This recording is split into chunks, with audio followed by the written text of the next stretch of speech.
Hop, assalomu alaykum. Hozir sizlar bilan qisqacha qilib kechagi bozorni analizini tashlab ko'rsatib o'tib ketaman. Video ichida, kichkina videocha bo'ladi. Va buni o'sha har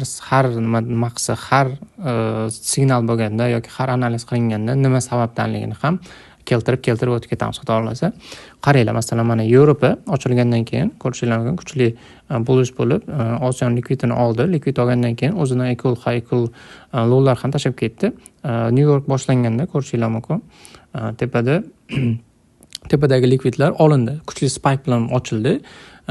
Ochilgandan keyin tepadagi likvidlar sweep qilindi. Masalan, oldingi high time frame'da 4 soatlikda ko'rishingiz mumkin, likvid olingandan keyin kuchli sell ketdi.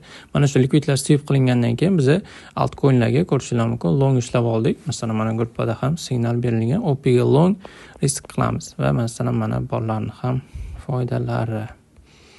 Masalan, mana hammalari long kirishgan. OP coin'iga ishlaganmiz. Bitta ikkita coin ishlaymiz shu. Endi xo'p, keyingi bozorda holatini qarashimiz mumkin. Keyingi bozorda holati kuchli sell bo'lgandan keyin bozor pullback qildi. Ya'ni mana bu qaytish pullback qilib, yana bozor pastga qarab ketdi. Keyingi ehtimol hozir ham masalan primerni yana impuls bo'lishi mumkin pastga qarab.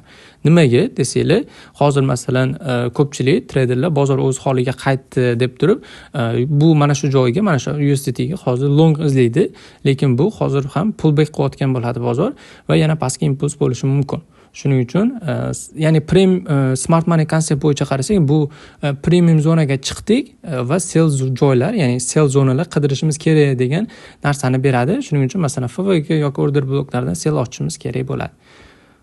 Smart money konsept qarash bo'yicha mana shunaqa fikr.